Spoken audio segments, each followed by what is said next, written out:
And we are live. Welcome, mystery and thriller fans. I'm your on-air host, Sara DiVello, and I am so delighted to welcome tonight debut author Karen Winn, here to give us the scoop about her brand new book out tomorrow, Our Little World. Karen, welcome to Mystery and Thriller Mavens. Tell us about Our Little World. Thank you so much, Sarah. I'm so excited to be here. So my book, Our Little World, it is set in the 1980s in a small idyllic town. It's a fictional town in New Jersey, and it's a coming of age with a looming mystery about two sisters whose relationship fractures when a neighborhood girl disappears. Excellent. Now, Karen, you're from New Jersey. The book takes place in New Jersey. We're going to talk about truth and fiction and all the other delicious details. But first, I just want to welcome everyone. We are streaming live to 6 different destinations across Facebook and YouTube. So no matter where you're watching from, you're in the right place. This is the right time. And you know how this works. You get to ask my handpicked featured authors anything you want. So ask Karen about the process of writing her first book, how long it took, what the inspiration was, all the questions. Get them going in the comments and I will get them right over to her. And also while you're thinking of them, because I know it always takes me a minute or two, I am going to kick off with some of the amazing praise that this book has earned. So let's start with the book list review, which says Winn's debut brilliantly depicts the familiar tale of a shaken East Coast community through a coming of age lens, a story of sisterhood and the haunting nature of loss for readers of Celeste Ng and Kristen Bird. First of all, congratulations. What a fabulous review. And to be likened to just two of my favorite authors. Absolutely amazing there. So Karen, let's start there. What do you think the secret is to brilliantly depicting a familiar tale in a fresh and inventive way? So that is a great question. I think that for Our Little World, I had to live with the characters for a long time and figure out their motivations and what they wanted and how they were going to change. And part and parcel of that was the setting too. And I really needed to, so as I said, it was set in the 80s, and I really needed to understand this community and this town where these characters were, because as the review alludes to, it's not just about these sisters. It's about, the tale is told from one of the sisters' point of view. Her name's B, or Borka rather, but it's a Hungarian name, but she goes by B. So she's telling this story, but it's really a broader look at how tragedy kind of pierced this community in town. And it's a study into the complexities of relationships and, what kind of looms underneath, complex relationships. I love that. I love that because I think the relationship, as someone who has 2 sisters, the sister relationship is a juicy one. There's a lot to mine there.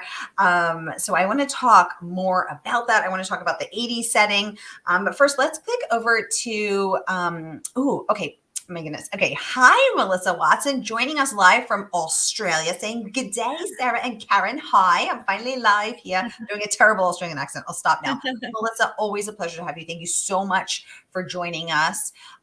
Dave, welcome to the conversation. Thank you for clapping for us. Anne, welcome to the conversation. Thank you so much for joining us. She would like to know, what was the inspiration? This is such a good book. Yay. Well, thank you so much, Anne. And David was my brother. So hi, David. Hi, Dave. So I have a brother and a sister. So the inspiration, so the town in New Jersey, this fictional town of Hammond, is actually an anagram of my hometown, Mendham, New Jersey.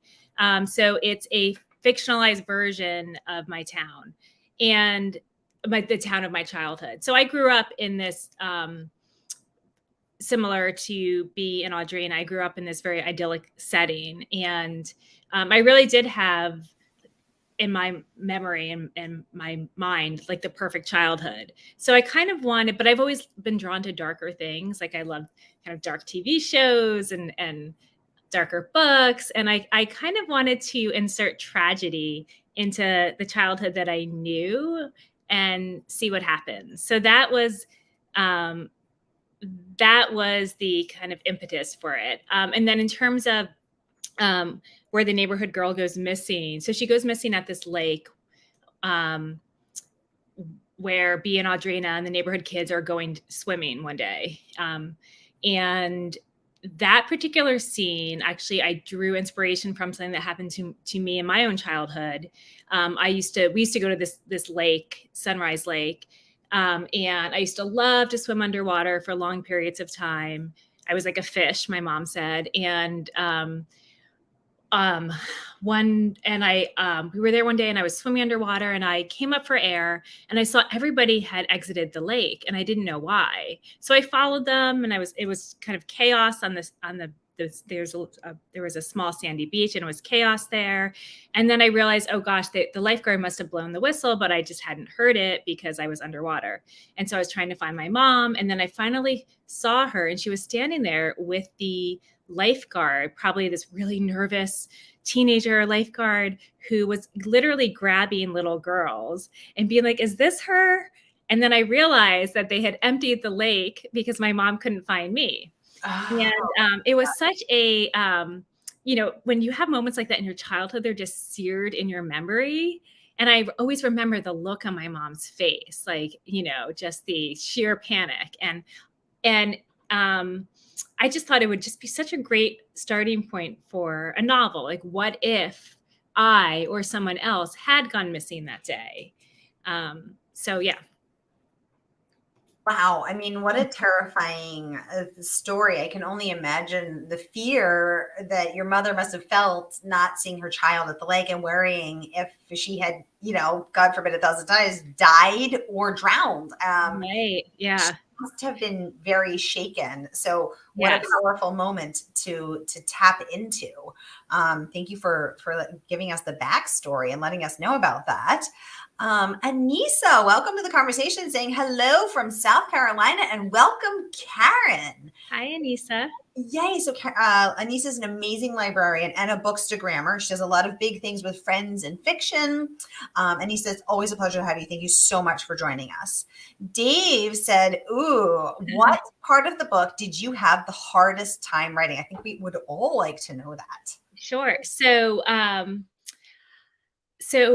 in my book, and you learn this in the first 2 pages, so I'm not giving away any spoilers, but in the first 2 pages, you learn that there are 2 girls that die.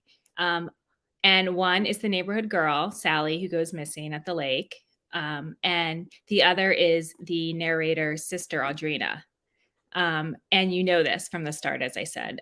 So Bea, my main character, is kind of an older adult looking back in time, actually telling this story. And there was a reason why she's telling it. But so actually the hardest part to write was the aftermath of the sister's death and just my main character like processing that and trying to find the balance between the trying to like being able to process it and display the emotion that's the appropriate emotion, but then also to keep the momentum of the story going. And it's an emotional read. My book is an emotional read. So I mean, I felt that too when I was writing it. Yeah, because actually it's really hard to write very emotional things, any intention emotion, whether that's fear, whether that's attraction, whether that's love. It's actually really hard to put that on the page in a way that is viscerally felt by the reader who then reads your page without seeming cheesy or verbose or cringe-inducingly, just sort of awkward about it. It's hard to talk about pain. It's hard to talk about heartbreak. How did you find the courage, clarity, and conviction to tune into that moment and tell it in such a convincing way? Well, I'm in my other life, I'm a nurse. So I definitely have personally seen families, when someone has an illness, a chronic illness, or something happens to a family member, the whole family's affected, right? So in my personal experience, I've definitely have seen how I've seen people deal with grief and processing it and all of that. So I drew on my experiences as a nurse, and yeah, and then unfortunately we lost our father to cancer when he was 63, and that was hard. And Hard. so the thinking about that too, and how I process my own grief and pain surrounding that, probably. Well, first of all, I'm so sorry for the loss of your father. Thank you. Second of all, thank you for your service as a frontline healthcare worker during this incredibly difficult time for healthcare workers during the pandemic. Well, I have to interrupt there. So I actually, I have a doctoral degree in nursing. And so while I was a bedside nurse, staff nurse for many years, I now do healthcare consulting. So I am not one of the heroes of the pandemic. I was working as a healthcare consultant and helping out in other capacities, but certainly my dear nurse friends were the ones that are where I give all the credit to. So Karen's letting us know she is not a healthcare hero. She's like, I feel like I have to confess. That's right. You have to confess on Mystery and Thriller. Thank you. Thank you. Thank you for the great question, Dave, and thank you for the great answer, Karen. And Karen letting us know that Dave is actually her brother. So Karen's brother has entered the chat. So what should we ask Dave about Karen? Anybody have any questions for Dave about baby Karen? We can get that going as well. Paula, welcome to the conversation. Thank you. Speaking of my dear nurse friends. Yes. So Paula is one of my best friends, and we met. So I used to work at Mass General Hospital in the surgical ICU, and that's where Paula and I met.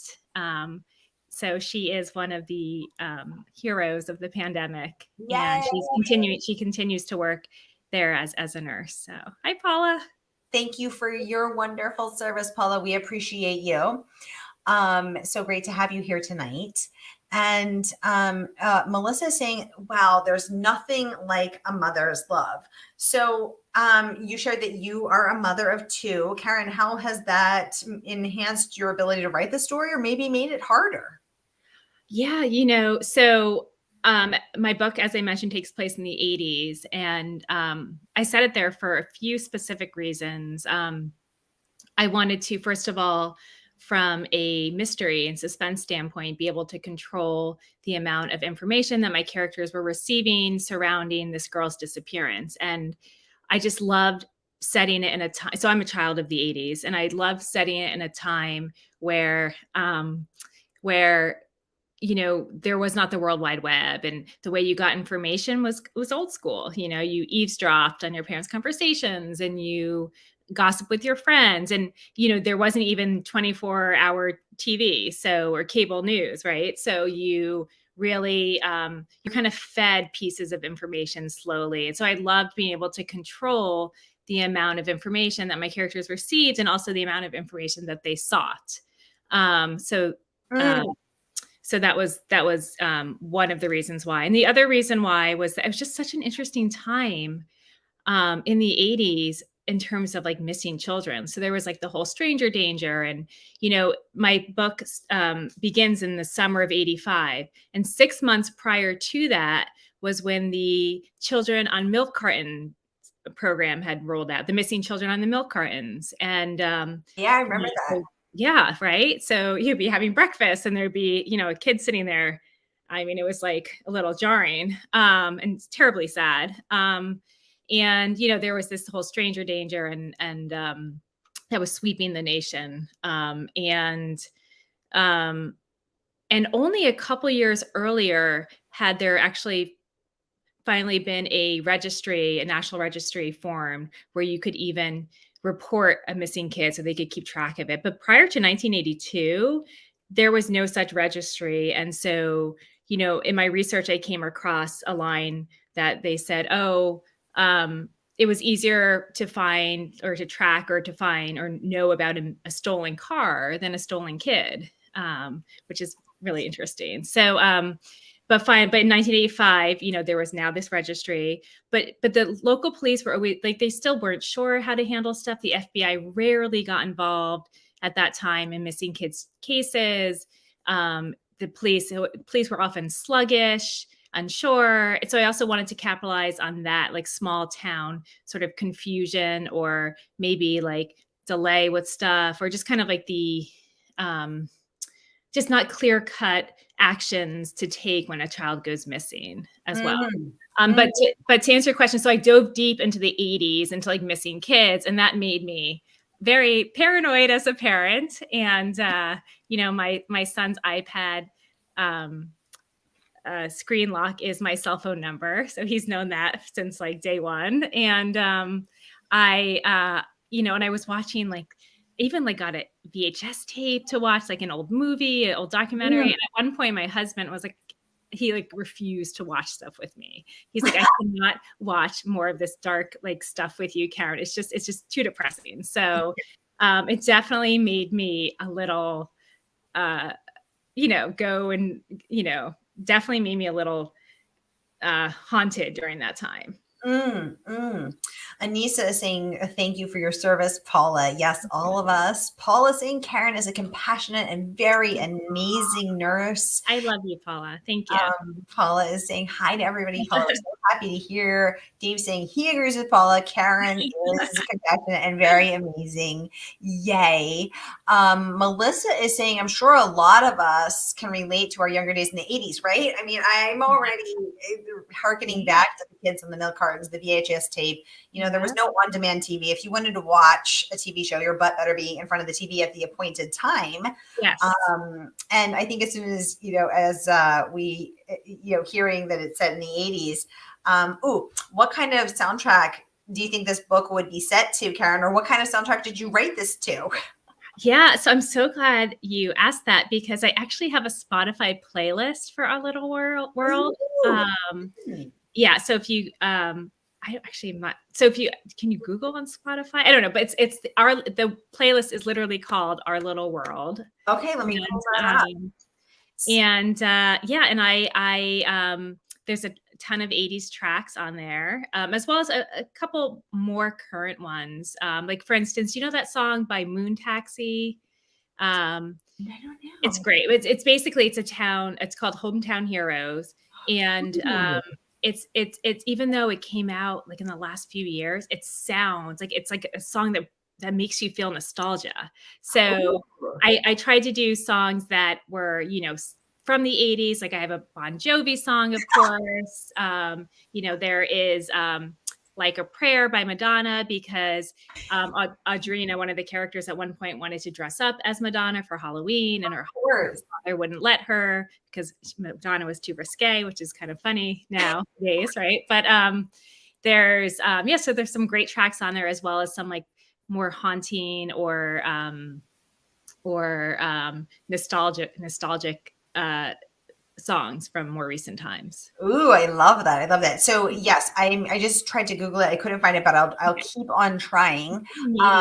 Erica saying, welcome to the conversation. Erica, so glad you're here. Saying, I think the 80s were the perfect choice. The suspense will be better than just being able to look something up on the internet. Yeah, exactly. That's a really interesting point, and a thoughtful decision that Yes. you made, because now if someone goes missing, there's a Facebook page about it, and there's Twitter updates every 5 minutes, and the next door app is buzzing, and it's a totally different world. Thank you for the Erica is I have my whole like Eric, my whole life crashing this, this interview. Erica's my cousin. Hi, Erica. Hi, Erica. Welcome to the From conversation. Minnesota. Yay, Erica from Minnesota. Oh, someone just pulled the Facebook playlist for us. This is fabulous. Thank you so much. Oh, it's from Megan Beatty. That's my friend Megan. Hi, Megan. Welcome to the conversation. All right, I'm going to put this. Thank you so much. So here is Karen's Spotify playlist right here, so that we can all jam out to, who doesn't love some Bon Jovi, Madonna. I'm already going to get my groove on after this wraps. This is so fun. So here it is. Thank you so much for pulling that, Megan. So no matter where you're watching from, here it is for everybody, beaming out to all six locations. Megan saying, hi, ladies. I'm loving the conversation. Thank you, Megan. We're loving Megan is my publicist, and I adore her. So thank you. Thank you. She's such an amazing human being. Erica saying she's bookmarking now. Exactly. That's going to be our jam this week, right? Oh, okay. Great question here coming from Australia, Melissa Watson. Was it difficult to make sure you didn't include any of our modern technologies being set in the 80s? Did you have to look up what was and wasn't around there? Right. Exactly. Yes. Yeah. So just like I had to do a lot of research with missing kids, I did a lot of research with the pop culture, things from slang to what people wore to the house decor. It's interesting, actually, for the house decor, I Googled, I had this book that I got on eBay, Better Home and Gardens, and I was looking at that. And then I also Googled house renovation projects and would look at the before pictures because people were always trying to update 80s decor, right?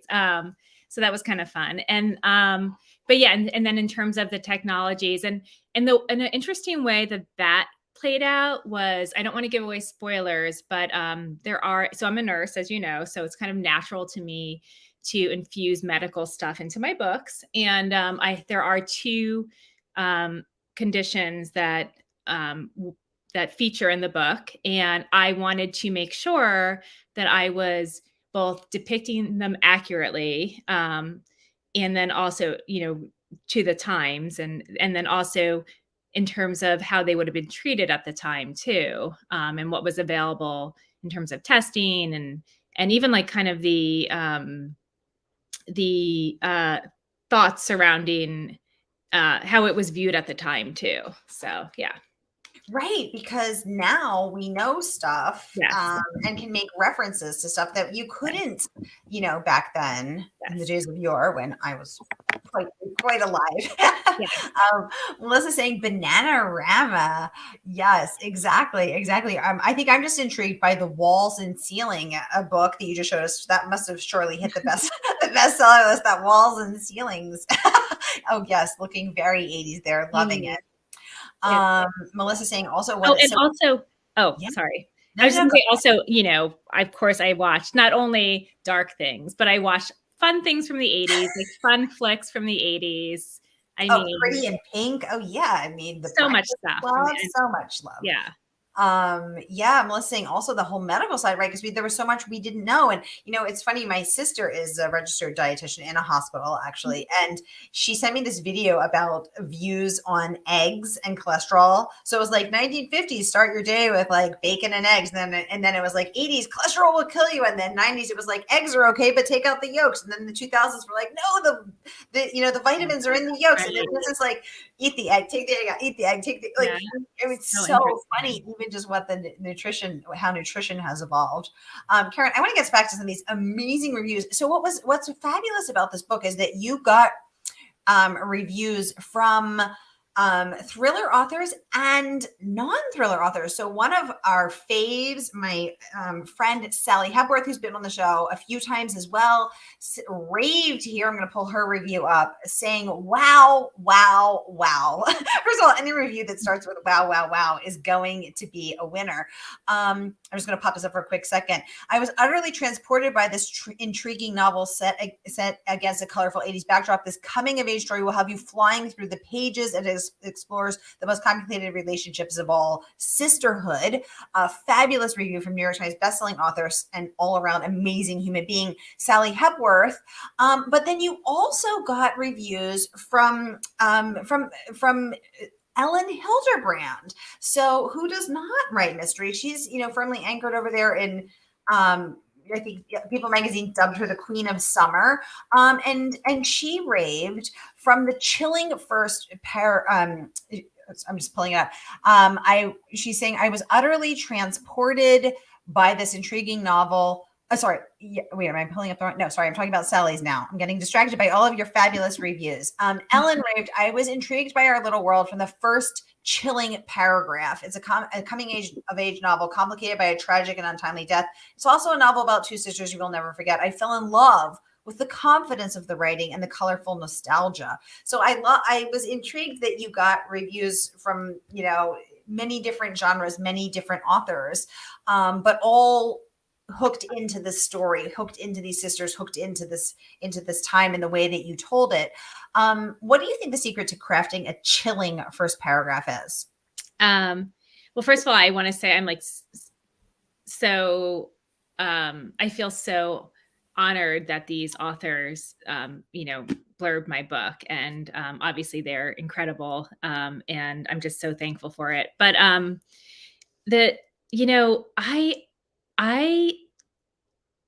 the first paragraph, and actually so I have a prologue, and then it's just like a one-page prologue.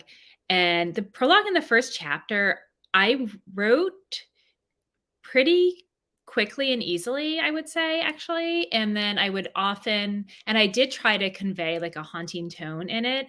And then I would often actually, during the writing process, revisit those few pages and reread them when I felt a little lost or stuck. And even particularly at the end of my novel, actually, just trying to make sure that it had come full circle and that, that tone was being consistent. So it was the mood, I think, that I wanted to capture with that, and helped to guide me with in terms of like why I was writing this and like what the characters were doing with what they were doing. I love that. Mary Beth Keane, the New York Times bestselling author of Ask Again, Yes, raves, our little world is a poignant and immersive snapshot of small town America at a particular moment in time. As the eldest of three sisters, I was completely captivated by the story about the bonds of sisterhood and how they endure. I loved it. Another rave review there. Let's also hear from Dave the brother. So, wondering if Dave always thought that Karen would be a writer, or was he surprised at this second career? Dave, let us know your thoughts. Karen, another rave review, Ben Mesrick, New York Times bestselling author of The Accidental Billionaires, Bringing Down the House, and The Anti-Social Network, calls you masterful and compelling. I mean, it just doesn't get any better than that. Our little world transported me, a poignant and touching tale of sisters and sisterhood that will keep you thinking long into the night. I mean, to be called masterful and compelling on your first book is astounding. Has that been motivating for you as you? I mean, we'll see. Pub days tomorrow, I might be walking around hiding tomorrow. But people will know it's you because they'll see. I'll have to open it this way. So yeah, I mean, I obviously, again, like flattered and honored. So yeah, I mean, we'll see kind of, hopefully readers will connect and feel the same way. Yay. We have 2 minutes left, fam. I think I can get 2 more questions in. So get them going in the comments. And I did want to just share these other 2 last reviews. Well, 2 more reviews that I just have to share. Jamie Harrison, award-winning author of The Center of Everything, also weighing in with incredible incredible praise, saying that our little world belongs to B, who has to understand at the age of 12 all the heartbreaking gray areas that come with love and duty and guilt. An utterly realistic examination of how a small act can change lives. Was it hard for you to go back to being 12? How did you do that? So that's a great question. A little bit. Yeah, it was hard. And actually, Mm. probably I might want to revise my answer about what the hardest thing to write was. I probably the hardest thing to write actually was because it's also an older narrator looking back in time, but it very much takes place between 1985 and 1987, and then it fast forwards basically like 30 years later. But so I really did have to live in this 12 to 13-year-old mind, Mm. and it, but then also not, but also keep that distance too from, so it was a bit of a juggling act, and that was very challenging. And certainly my next book, it's not going to be a retrospective narrator. It's going to be chronologically told. So that was hard. So to get into the mind of I like drew on my own experiences with stuff. I listened to music, I watched movies, I pulled out my old middle school yearbook, and I looked at it even just to see like what people had written in the back. Oh. And I had in like my old 6th grade diary, I think, that I looked at. And so at one point you do hear from Audrina. So it's first person, but at one point you do hear from Audrina when B looks into her diary. And so you get a glimpse of a little bit more about what Audrina is thinking about things. And so that was actually extremely helpful to have this like 6th grade diary to just think about it's very like in the moment, like you're not, these big sentences. It's very like, Wait, you have your 6th grade diary? yes, I have my 6th grade diary. So oh my God. that was really fun it was a diary actually I wrote when we went on a trip. So it's short, right? I mean, it's not like this year-long diary. It was like a trip we took for 2 weeks when we were like in Florida. I decided to have a diary, but it was like, oh, the boy is cute. Like today we went to the I would like to like retell what we did that day. Today we went to the supermarket, or we went to the beach, and it was hot out and I got burned. Like it was just very like matter of fact. So, but that actually did help me thinking about like what Audrina would be writing, just kind of very like matter of the fact, to the point, like kind of not thinking too far in advance or too far in the past. Exactly. I have kept diaries since I was 8, and I recently reread my 8-year-old one, and I was mortified because I was like, I hate my sister. And then I like later I'm like, no, I still love her. Because I was, I felt guilty for saying it, but I was really mad, but then I got over it. Melissa saying, thank you, Karen. This sounds like an amazing debut. Anissa saying, if Sally liked the book, I am in for sure. Y'all, the book is out tomorrow. Pre-order your copy now. And the good folks at Murder by the Book will send it to you tomorrow morning. Here is the link one more time. I'm popping it into the comments. And I'm just scrolling through because I want to see what Dave the brother has to say. And he is saying, yes, 100%. I always knew, because Karen was always writing, and she is extremely creative. She has written many short stories, and they are amazing. And I'm not just saying this because I'm your brother. Okay, you owe him $5 and like a cookie from Cafe Madeline. Oh my gosh, what a perfect note to end on. I'm so glad that so many friends and family members tuned in to be here to celebrate you, to launching our little world into the world tomorrow, Karen Winn. So congratulations on your debut. Anissa saying, thank you, ladies. Such a fun chat. Erica saying, I ordered it at my Barnes & Noble, but it's delayed. Feel free to order it here as well, and cancel that Barnes & Noble. Yes. Erica. We're supporting our family favorite woman-owned bookstore tonight. Paula sending us all the love. Paula, all the love back to you. Thank you so much for everything, for your service during this pandemic and beyond and before. Karen Winn, what a pleasure to host you. Congratulations on our little world, bringing it into the world. And thank you so much, Sarah. It's such a pleasure speaking with you. My honor. All right, everybody. I will see you next week for #Mystery Monday, because Mondays can be murder. Take care and be well until then. Thanks for all the love. Bye-bye.